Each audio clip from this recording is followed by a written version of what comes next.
I'm Marjorie Agustin, and I'm the first reporter for the Chapter 10. And Chapter 10 is all about the foreign exchange market. Then, in this chapter, there are 6 learning objectives. After reading this chapter, you will be able to describe the functions of the foreign exchange market, understand what is meant by spot exchange market, recognize the role that forward exchange rates play in insuring against foreign exchange risks, understand the different theories explaining how currency exchange rates are determined and the relative merits, identify the merits of different approaches toward exchange rates forecasting, and lastly compare and contrast the differences between translation, transactions, and economic exposures and what managers can do to manage each type of exposure. So let's now discuss the foreign exchange market. It is also known as Forex or the currency market. It is a market for converting the currency of one country into that of another country. And it is an over-the-counter global marketplace that determines the exchange rate for currencies around the world. According to Investopedia, foreign exchange markets are made up of banks, forex dealers, commercial companies, central banks, investment management firms, hedge funds, retail forex dealers, and investors. So, foreign exchange market is important because it helps a company to pay its import bills towards imported goods and services by its citizens or companies. So, when we import goods and services from other foreign countries, we have to pay them in their local currencies. For example, every time you visit a country as tourist, then you must pay for goods and services using the currency of the host country. Therefore, a tourist must exchange the currency of their home country for the local currency. So next is the exchange rate. It is simply the rate at which one currency is converted into another. So, exchange rate tell you how much your currency is worth in a foreign currencies.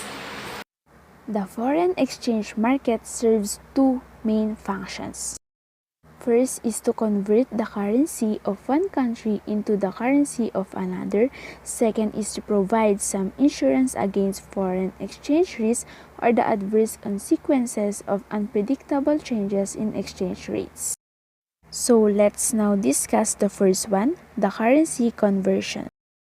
It is the process of converting one form of currency into another country's usable currency, and based on current exchange rates, a person may receive less or more value after the currency is converted.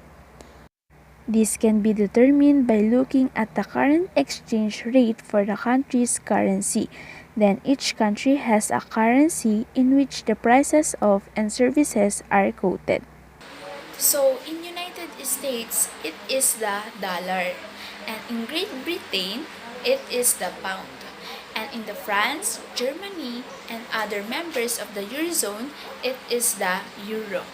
And in Japan naman, it is the yen. And so on. So, example is, ang isang US tourist ay hindi pwedeng pumunta sa isang store ng Edinburgh, Scotland para bumili ng something like sabihin na nating wine. Hindi siya pwedeng bumili nun gamit ang kanyang US dollar because dollars are not recognized as the legal tender in Scotland. Kailangan niyang gumamit ng British pounds.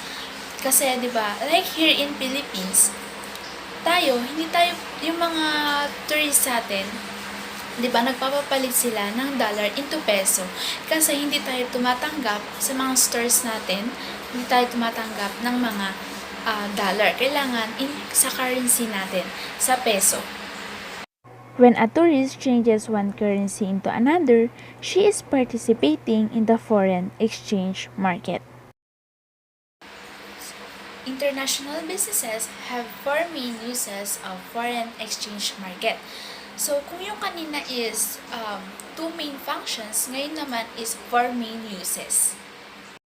First, the payments a company receives for its exports, the income it receives from foreign investments, or the income it receives from licensing agreements with foreign firms may be in foreign currencies. So, para magamit nila yung mga funds in its home country, the company must convert them to its home country currencies. Kasi 'di ba, hindi mo yun magagamit, hindi yun tatanggapin kung ibang currency ang gamit mo kasi nga hindi yun legal sa mga country.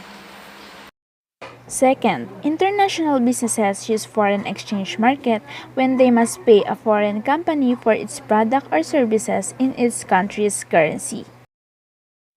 Third, international businesses also use foreign exchange market when they have spare cash that they wish to invest for short terms in money markets. Spare is an app that converts your digital balance to cash.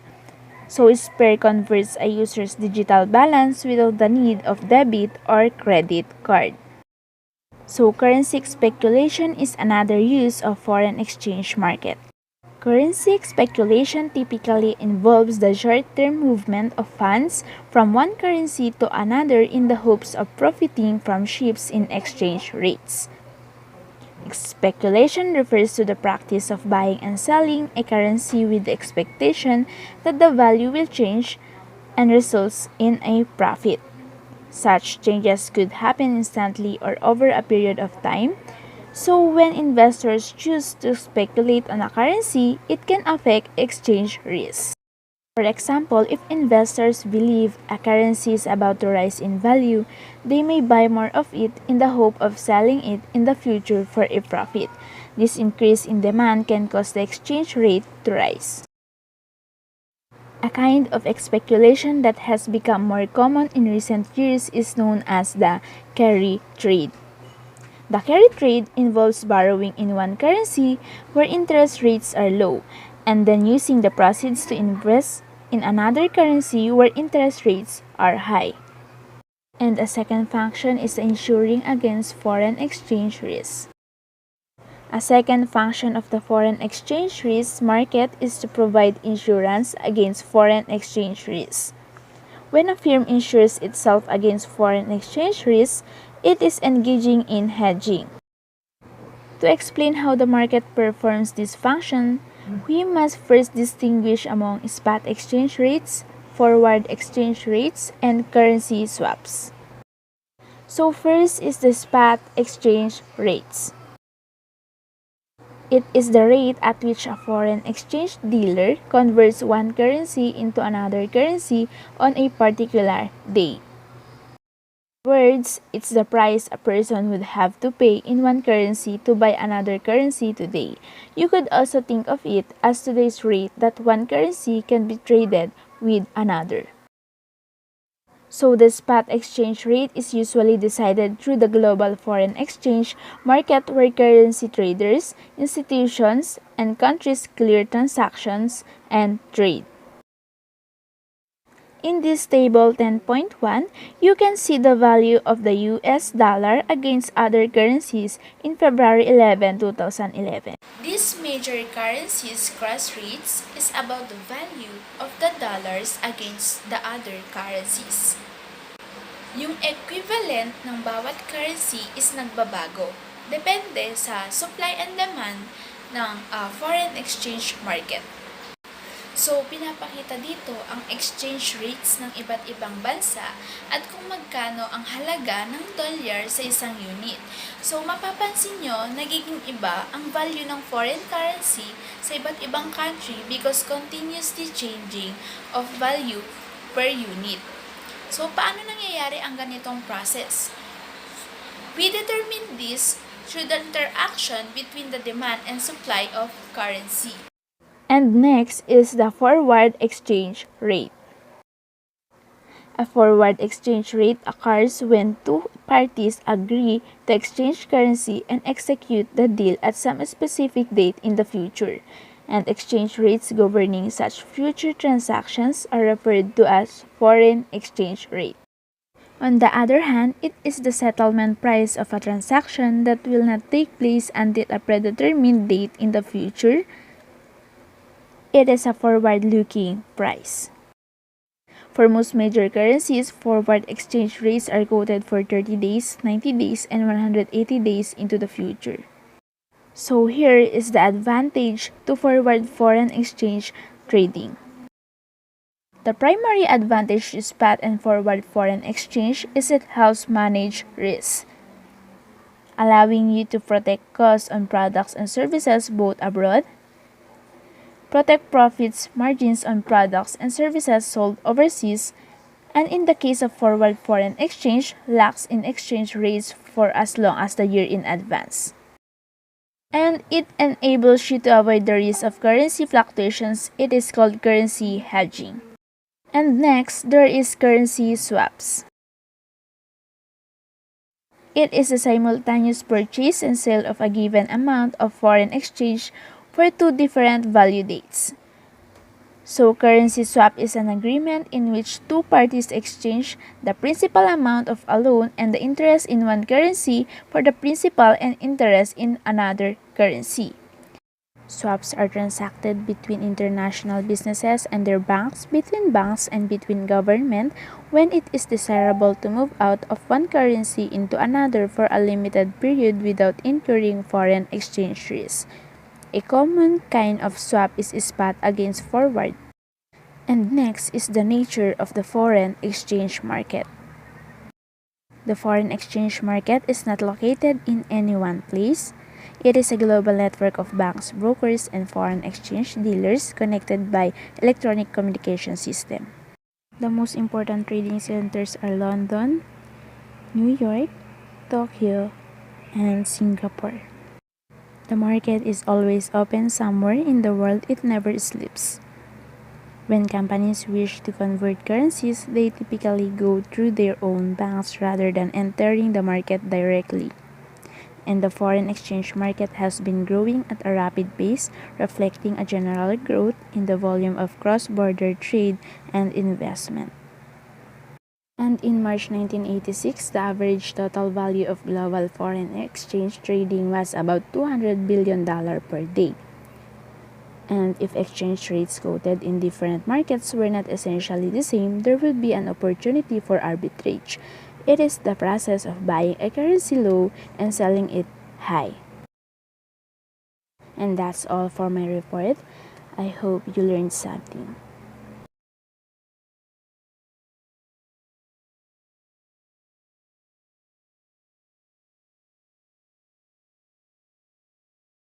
Hi, this is Coleen Miguel from Cibet 19448. I'm going to continue the discussion of foreign exchange market. Economic theories of exchange rate determination. Exchange rate determined by the demand and supply of one currency to another. The law of one price is economic theory where one commodity was set at a specific price or sale to other markets relevant to restriction. PPP is a term that measures price in different areas using specific goods to contrast the absolute purchase power between currencies.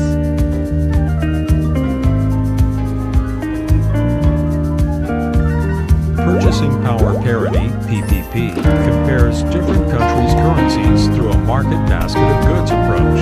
Two currencies are in PPP when a market basket of goods, taking into account the exchange rate, is priced the same in both countries. PPP currency rates are considered more accurate than market exchange rates. Market exchange rates set on the foreign exchange market tend to be influenced by other factors, such as government intervention, different interest rates, speculation trading, and hedging. PPP rates are determined by comparing the prices of identical items in different countries. PPP rates are often difficult to determine because of differences in purchasing habits among the citizens of different countries, unequal quality of goods in those countries, and differences in each country's economy. But once the PPP rate is determined, it remains relatively constant over the long run. PPP is often used to make more accurate comparisons between two countries' gross domestic product, GDP, than can be made when using market exchange rates. For example, let's look at two rival countries, Freonia and Controlia. Each country produces the same amount of goods in a given year, thus the GDP should be the same for each country. But because Controlia manipulates its currency on the world market, its currency is artificially high when compared to Freonia's currency. It takes 3 Freonia dollars to buy 1 Controlia pound.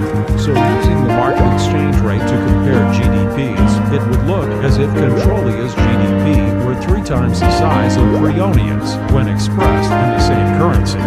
Using the PPP exchange rate would eliminate this bias and show that the GDP for each country is the same. Money supply and price inflation. Increasing the money supply faster than the growth in real output will cause inflation. Quick lesson on inflation. Inflation is, if you just look at even how the word is spelled, inflating, making bigger. What are we making bigger? We are making the money supply bigger. We are creating new dollars in this fiat system backed by nothing. Each additional dollar that's created is backed by nothing, and it is inflating the money supply. When the money supply gets inflated with new dollars backed by nothing, each dollar loses value. If each dollar is losing value, that means that the goods and services are increasing in value. That means your purchasing power is getting weaker. Your dollar is buying you less today than it will tomorrow. If I am the only person in the economy and I have $1 and there's one product there that equals at $1, that means we are in a balanced equation. In a true economy, the equation is always balanced. If an additional dollar is created backed by nothing, meaning there is nothing on the other side of that dollar to balance the equation, now it's $2 equals that one thing that was $1. So each dollar either equals 50 cents, which they won't do because then you'll get it, or $2 equals that product, so now that product equals $2. They are not increasing the money supply by double every time, so you don't see the big jumps in price. You see from $1 to $1.05, $1.10, $1.20, and so on. Inflation is an increase in the money supply, which is the devaluation of your dollar, which translates to an increase in price of goods and services. This is inflation. This is our time.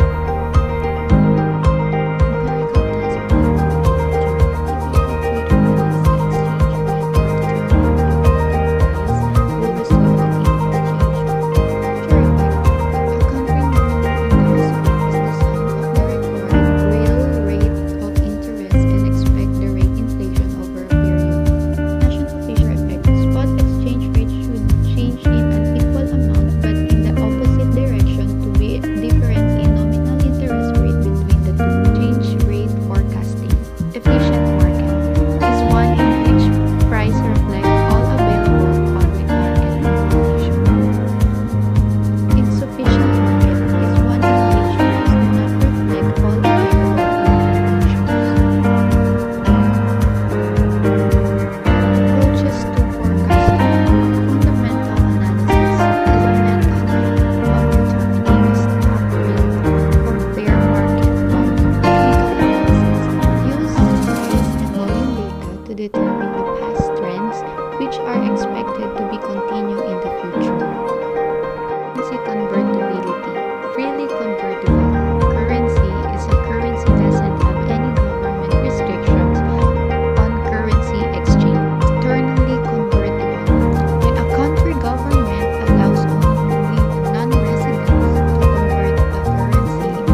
Hi, I'm Flores and I'm gonna discuss about the following topics. Transaction exposure, translation exposure, economic exposure, reducing transaction and translation exposure, and reducing economic exposure. This chapter contains a number of clear implications for business. First, it is critical that international businesses understand the influence of exchange rate on the profitability of trade and investments. Adverse changes in exchange rates can make apparently profitable deals unprofitable, which is not good. As noted, the risk introduced into international business transactions by changes in exchange rates is referred to as foreign exchange risk.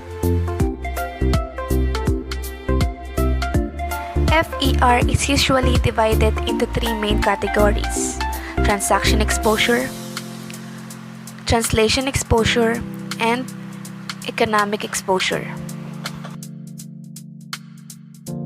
First is the transaction exposure. It is the extent to which the income from individual transactions is affected by fluctuations in foreign exchange values. So meaning, this exposure is derived from changes in foreign exchange rates between the dates when a transaction is booked and when it is settled. Specifically, it is the risk that currency exchange rates will fluctuate after a firm has already undertaken a financial obligation. For us to understand it well, here's an example. In 2004, an American airline agreed to purchase 10 Airbus 330 aircraft.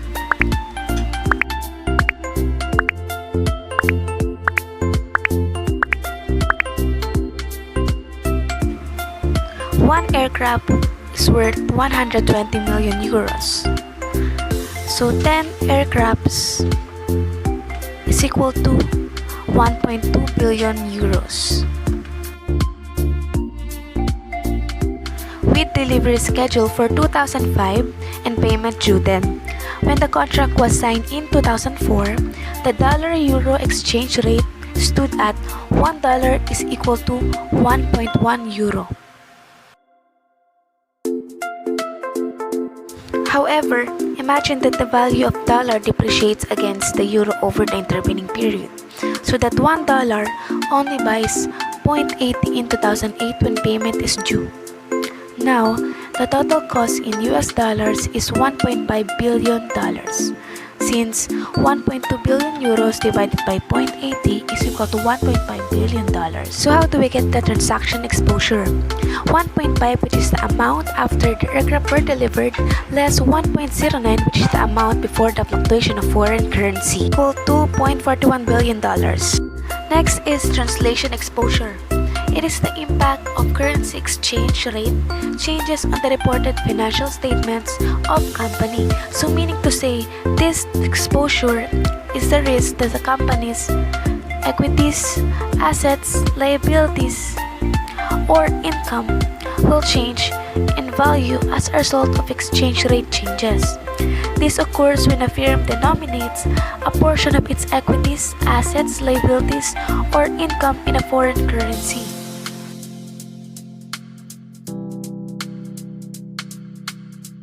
Next one is economic exposure. It is the extent to which a firm's future international earning power is affected by changes in exchange rates on future prices, sales, and costs. So let's have an example. Let's say company XYZ is a business importing goods from Japan to sell in the US. If the Japanese yen were gained against dollar, it would make it more expensive for company XYZ to purchase goods for imports. Thereby, the operations will be affected. This exposure is distinct from transaction exposure, which is concerned with the Effect of exchange rate changes on individual transactions, mostly short-term affairs that will be executed for months or weeks. Next is reducing transaction and translation exposure. A number of tactics can help firms minimize their transaction and translation exposure. These are the two strategies, the lead strategy and lag strategy.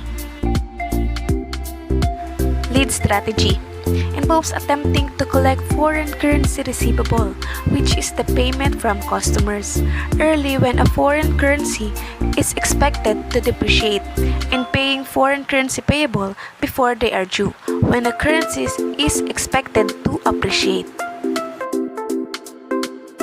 This strategy is an aggressive strategy with the goal of luring customers away from the company's competitors by improving the service level and reducing lead time. Next is reducing economic exposure. Requires strategic choices that go beyond the realm of financial management. Let's use again the example scenario from economic exposure. It says there that XYZ company imports goods from Japan to sell in the US. If the Japanese yen were gained against dollar, it would make it more expensive for company to purchase good for import, thereby hurting its operations. In order to reduce this risk, the company could hedge its business by using the foreign exchange markets or the Forex. What is Forex? The foreign exchange market is a global decentralized or over-the-counter market for the trading of currencies. This market determines foreign exchange rates for every currency.